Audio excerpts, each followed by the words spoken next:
Welcome to the 112 Practice Quiz 6 review. So we're going to start off with question 1A. So the first one states, is it an MVC violation to initialize a local variable and redraw all? This would be false. It is not an MVC violation to do that. It would be an MVC violation to use the view to modify a variable that is part of your model, but a local variable would not be part of the model. Question B states, is it an MVC violation to modify a local variable and redraw all?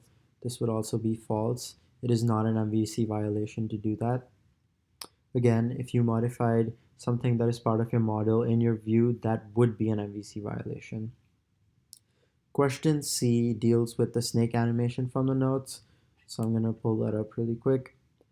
So specifically speaking about that, and it deals with when we remove the tail from the snake. So if you read the question, it states that we only remove the tail from the snake when it doesn't eat. And the reason we do that is because we want to create the illusion that the snake is moving. So if we remove the tail and insert a head, the snake size remains the same. But in the case that it eats of food or that the head is at a food position, then the snake grows in size. So in that case, we don't want to remove the tail from the snake. Moving on, what does changing app.timer delay do? So looking there, changing app.timer delay changes how many times per second timer fired is called. It's pretty straightforward. You can read it or pause and read that part of it. Uh, the second part is 2B. So in the bouncing square example, in the notes, so I have the code pulled up right there. Uh, yeah, so it's specifically speaking about why we set app.square_left equal to 0. So the reason we do that is if we didn't set it to 0 first, the square would be off the screen by a few pixels, and it would keep entering the off-screen check. So the reason we're setting it to 0 is we're bringing the square right to the edge again. So when it goes too much to the left, we're bringing it back to the edge, and then we reverse the direction. There, I also have it written down for your convenience. If you want, you can pause it and copy it down if you like. Yep, right there. Okay, so this is free response 1. We're essentially drawing a 6x6 grid with cells and circles in it. If you haven't attempted it yet, feel free to pause this and read the problem description and attempt it yourself. I'm going to move on to discuss the code that I wrote. So let's start off by looking at the app_started function. The app_started function is essentially taking care of the model of the MVC part of this entire program. We're keeping track of the margin. We're given that the margin size is 50, so 50 on the left, 50 on the right, and 50 on top, and 50 on the bottom, so something like that. This would be the margin. We then know that we want 6 rows and 6 columns, so I'm initializing those to 6 and 6. I'm initializing the board to be a 2D list with false, the Boolean false at every single position. I'm making use of the make 2D list function. Since we're trying to make a board a few times in this entire code, I just had a helper function to do that for us. And it takes in columns and rows and it's generating a 2D list just filled with the false Boolean. I'm then trying to find the cell size. So the cell is just one single rectangle in the board that we have right there. And we know that the number of the rows and the number of the columns are the same. So we're just distributing the app.width by the number of columns. We also have a margin on the left side and a margin on the right side. So we're subtracting that 2 times the margin from the app.width. So it's centered. So this would be 1. And then this would be the second margin. And then that leaves us with this. So as you can see, and then we're dividing that by the number of columns we have. So in this case, we have 6 columns. That's 1, 2, 3, 4, 5, 6. And that gives us the cell size. You could also do app.rows just because it's the same number.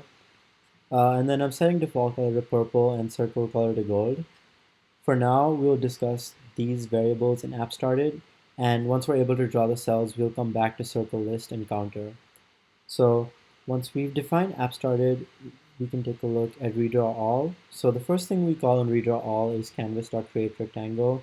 It's just creating a rectangle of app.width and app.height. It's sort of like the background of the, I guess I'm going to call it a game that we're creating.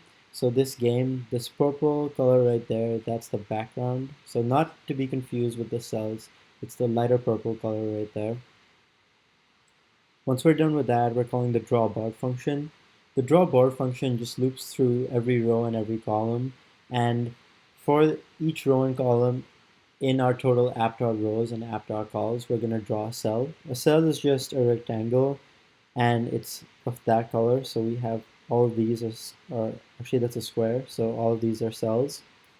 And the drawCell function takes in a row column and it's taking the Boolean value for that specific row and column on the board. So if you remember, I mentioned the board is filled with true and false Boolean values.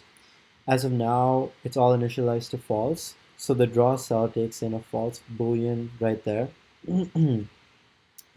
And the draw cell function is defined right above.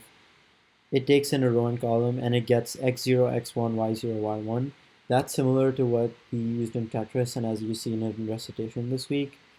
We need x0, x1, y0, y1 to draw the rectangle. So we use that in canvas.createRectangle. I also made use of cell margin. You don't need to have it, but you can have it if you like. It's just making the lines for each cell just like thicker. It's giving it more of a margin. The canvas.createRectangle calls getCellBounds. So one more helper function that you have to look at.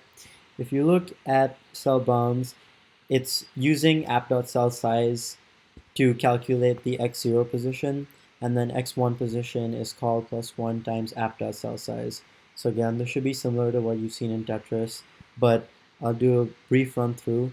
So if our app.cellSize is 5 and we're at column 0, we should start there. If our app.cellSize is 5 and we're at column 1, we should start somewhere there, right? And we're offsetting it by the app.margin because if you look, x0 should actually start from there, right? So in the case of column 0, we want to start from here and not there. So that's why we're adding app.margin to the x0. And same thing goes for x1. And again, y0, we have a margin on top, so we're offsetting that by the app.margin. Once we're able to get the cell bounds, we create the rectangle. The default color is purple. And for now, you can ignore the if is circle part, but if we just run this, we can see that we're able to draw multiple rectangles for the cell. Actually, it's right there. Yep, that's exactly what we just had, right? So we're able to draw the cells. Once we're able to draw the cells, let's try drawing circles for us. So circles are generated every 200 milliseconds, or as the problem said, 0.2 seconds. So in order to do that, we're going to use the timer fired function. I don't want to modify timer delay. So what I'm going to do is I'm going to create a counter, and I don't want to modify app.timer delay to be specific. So I'm going to implement a counter, and what that will do is every time timer fired is called, or it's run, I guess, we would add 1 to app.counter. And what that means is that every 200 milliseconds, it would be mod2 is equal to 0. So when app.counter is 0, we're at time 0. Then when app.counter is at 2, we're at time 0.2 seconds or 200 milliseconds. And at that time, this would be true. And that's when we would render a circle. So looking at the process of rendering a circle, we'll look at the app started function again. To keep track of the circles, I have a circle list that I'm going to use that to store the row and column of every single circle. So I'm going to actually store it as tuples. So for example, if I drew a circle at row 0, column 0, I would store something like that. If I drew a circle at row 0, column 2, I'd store something like that. So that's what my circle list is looking like. And for a specific row and column that I draw a circle on, I will store that position on the board as true or change it. So if that position on the board is true, you know you have to render a circle. So looking back at the timer fire function, we know that when this condition, the if condition is true, we have to draw a circle. We also want to make sure that we're not drawing a circle when we filled in every single row and column with circles already. So we're checking if the len of the circle list is more than the number of rows and columns we have. Greater than or equal to, actually. So in the case, if we fill all of these cells with circles, right, we don't want to generate any more circles. So in that case, we just return from the timer fired function. The next part of it is generating a random row and random column. So for that, I actually created another helper function. That's just to generate a random row and column. I'm using random.randint that just chooses a random number between 0 and 5. And so this is for the row and this is for the column. And we basically get the random row and random column from this function. Something to note is that you don't want to draw a circle on a position where there already is a circle. So what I'm doing is I have a while loop and I'm looping, I keep on generating new random rows and random columns as long as the random row random call is in the app.circle list. So what that means is that if the first random row and random column generated is a position that is a circle on our board already, we don't want to draw a circle at that position. So we'll try again and try to generate a random cell. And the reason this isn't a while loop is because we're guaranteed that we've not filled the entire board with circles, so we can keep on trying to generate a random cell. So I have that in a while loop, and I'm going to keep on trying to get a random row and random column that is empty or it has no circle in it. And once that's true, so we're guaranteed that it would be true outside the while loop, we would add that random row and random column to our circle list. So again, if you remember, the circle list is a list of positions where we drew the circle. So column 0, row 0, something like that. And then we know that we can set the app.board position for that row and column to true, indicating that we will draw a circle there. So once we're done with the timer fired, we'll look back at the draw cell function. So when the draw cell function is called, we give it the Boolean value on the board. So it would be true for a circle, and that's the is circle that draw cell is taking in. Board is a circle. We'll create an oval based on x0, y0, x1, y1, and the fill is going to be gold for this. Let's now look at if we're able to actually generate circles. So let's run that. Okay, taking longer than usual to run. But, oh, there we go. Yep, so we see we're able to draw the circles at this point. That leaves us, the only remaining thing we have to do is account for key pressed. So the problem description said if the user clicks the key D, we delete the oldest circle. And if the user clicks the key R, we reset the board, or we delete all the circles on our board. So let's now look at the key press function. So let's first look at if the event.key is if the user clicks D. So if they do click D, we want to first check if we actually have enough circles. So if we've not drawn a circle, then we shouldn't try removing something from our circle list, right? Because it's going to be an empty list. So if we know we have at least one element in the circle list, we pop out the element at index 0. So the reason we're popping out the element at index 0 is because that is the oldest circle we have, because that's the first thing we appended to the circle list. And we're also going to set that position on the board to false. So we had row and column stored in our app.circle list, and we're using that to indicate that this position is now false, meaning this position no longer has a circle there. If the user clicks the event.key R, then you can see that we're resetting circle list to be an empty list, and we're also resetting the board to be completely false again. So it has the same dimensions, but it's just filled with false throughout. So let's run that and let's see if we're actually able to do that. So right now I'm going to click the D key. I have to click it really quickly to actually show the effect of it, but you can see that we're like keeping up and doing circles. And then if you click the R key, you reset the board. Alright, moving on to Figure Spots 2. Problem up here at the page, making an animation that has 10 circles randomly in the window, every with random color at random points. Every half second, they all move 10 pixels to the right.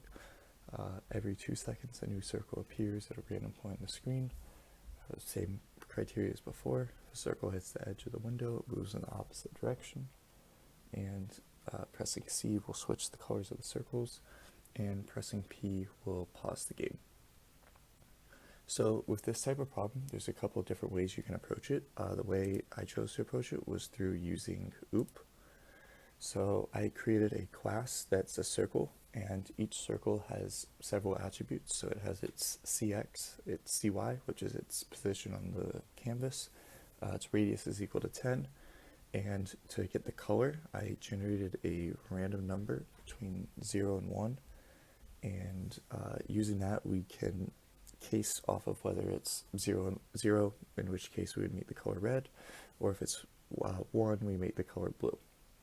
I also initialized the direction of the circle, with 1 meaning it is moving to the right, and -1 meaning it is moving to the left. And since all circles start moving to the right, I create the direction as 1. It's useful here to use OOP because keeping track of a list of tuples and having to index into those tuples every single time, like saying like self.circles of 0, of 3, is just a little confusing when you're reading the code, and it can also get pretty repetitive, especially if you're trying to write it out in a quiz setting with like initializing everything for the list. So creating the circle class is pretty good.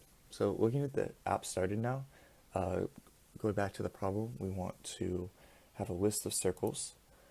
We want to create the radius of the app, and this is just for checking if the circles are in bounds or not.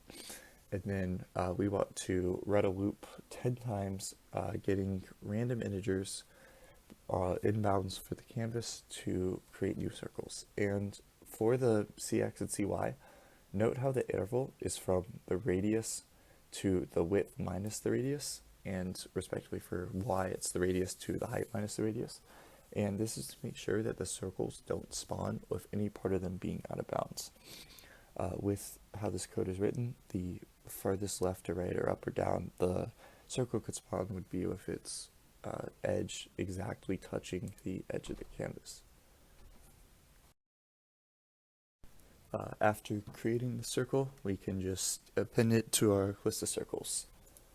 And initially, since we want to perform certain actions every X number of milliseconds, like we want to move the circles to the right every 500 milliseconds or half a second, and we want to spawn a new circle every 2000 milliseconds or 2 seconds, instead of messing with app.timerDelay, we can just keep track of how much total time has passed and see if it is a multiple of 500 or 2000 inside of our timer fired. So we initialize app.time at 0, and then for keeping track of if the app is paused, we can just use a Boolean flag, and if app.is paused as true, then we don't want to do any of the timer actions or any of the flipping colors of the circles. So now looking at key pressed, we have two cases here. First, the 2 bullet points we have to fill out here is if the key pressed is C or if the key pressed is P. So casing on the key press being C, we only want to take this action if the app is not paused, which is what we have this check on line 28 for. Then if the key pressed is C, then for every circle in our circles, so we want to loop through app.circles using a for each loop. If the circle's color is red, we want to set it to blue, and otherwise that means our circle's color is blue, so we want to set it to red. So this is just the easiest way to do that. And then for the key pressed being P, if the app is paused, it will we just set the app.isPause variable to the opposite of whatever it currently is. So if app.isPause is true, then it will become false and vice versa. Moving on to the redraw all. Redrawing all for this is not too difficult compared to the previous problem, and all you have to do is loop through every single circle in your app.circles in a similar way you did for for similar way we did it in keypressed. And for each circle, it already has its cx and its radius and its cy stored. So you just use the typical formula for drawing a circle using cx and r, cx minus r, cy minus r, and so on. And the fill is just going to be the circle's color. Okay, so now moving on to timer fired. This is probably the most difficult part of this problem. First, we want to check if the app is paused. And if the app is paused, then we just want to return because we don't want to do any of the steps inside timer fired. Otherwise, we want to increment app.time by 100, and the reason for this is that timer delay gets called every 100 milliseconds, so incrementing time by 100 effectively allows us to keep track of the total number of milliseconds that have passed. So right here, since in the problem we want to check every 2000 milliseconds or every 2000 milliseconds we want to spawn a new circle. So we can just use the modulus operator for that to see if our current time is a multiple of 200. If it is, we generate the circle using the same code from our app started, and then we just append that to our app.circles. And then finally, if our app.time is a multiple of 200, or well, I changed this for the live quiz review, but just to make it look better. But for the problem, it says to do it every 500 milliseconds. So every half a second, we want to, once again, loop through every circle in our app.circles. And we want a case on the circle's direction. Now, if you remember from earlier, a direction of 1 means that the circle was moving to the right, and a direction of -1 means that the circle was moving to the left. So if the direction is equal to 1, we want to add 10 to the circle's cx, and then we got to check if the circle is out of bounds, which we can do by checking if the x-coordinate plus the radius is greater than or equal to the width of the app, and if it is, then we just reverse the direction of the circle. Then our other case here is if the circle is moving to the left, in which case we want to subtract 10 from its x-coordinate, and if the center minus the radius is less than 0, which means it's off the left edge of the screen, we want to set the direction equal to +1, which means it is moving back to the right. So let's run the app real quick. Over here. See, the circles are moving right to left. Actually, I'll change the time back to 200 and just add a quick comment. 200 to look better, or to move faster. So if we run this, you can see the circles are moving from left to right. Press C, they all flip colors, and they're all in random positions. There's new ones spawning every 2 seconds. If I run it again, they will all be in different positions, showing the randomness. And if I press P, everything stops. I can't flip colors. And if I press P again, everything resumes. Yeah, so that's about it for this problem. If you have any questions, you can just post on Piazza.